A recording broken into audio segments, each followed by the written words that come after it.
අද අපිත් එක්ක එකතු වෙලා ඉන්නේ ඇඩ්වාන්ස් ප්‍රොඩක්ට් ඩෙවලොප්මන්ට් ප්‍රෝග්‍රෑම් එකට ජොයින් වෙච්ච ස්ටුඩන්ට් කෙනෙක්. මම රන්දිමලි දිසානායක මම ඇඩ්වාන්ස් ලෙවල් ස්ටුඩන්ට් කෙනෙක්. ඉන්ජිනියරින් සයිඩ් එකෙන් ඉස්සරහට යන බලාපොරොත්තු වෙන කෙනෙක්. අපිට දැනගන්න පුළුවන්ද ඔයා මේ ප්‍රෝග්‍රෑම් එකෙන් ඉගෙන ගත්තේ මොනවද කියලා?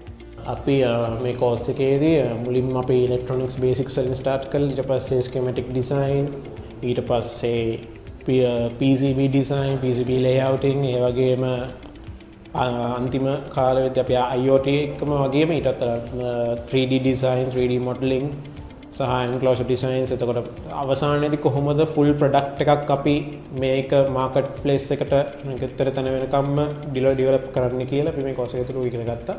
එතකොට කොහොමද මේ program එක ඔයාගේ life එකට impact එකක් උනේ? engineering වල අපි ගත්තොත් sec branches ගොඩක් තියෙනවා. mechanical engineering, electrical, electronic මේ වගේ ගොඩක් branches තියෙනවා. මේ ප්‍රෝග්‍රෑම් එක through එතකොට මම ඩෙන්ටිෆයි කරලා තමයි මම වැඩිපුරම ආස බ්‍රාන්ච් එක මොකක්ද ඒ කියන්නේ මට මෙතනත් තේරෙන්නේ මම ඉලෙක්ට්‍රොනික් සයිඩ් එකට ගොඩක් කැමතියි. මොකද අපි අර ස්කෝලේදී තියරි වලින් ඉගෙන ගන්න දේ ඉන් ප්‍රැක්ටිස් කොහොමද මෙතනදී සිද්ධ වෙන්නේ කියලා අපි හැමතිස්සෙම දැනගත්තා.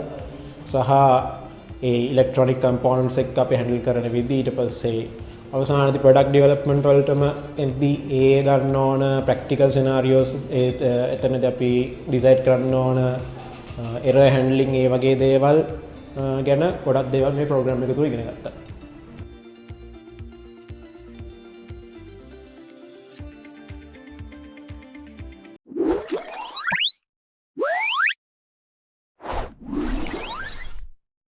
Robotic Gen Academy, creating future tech leaders.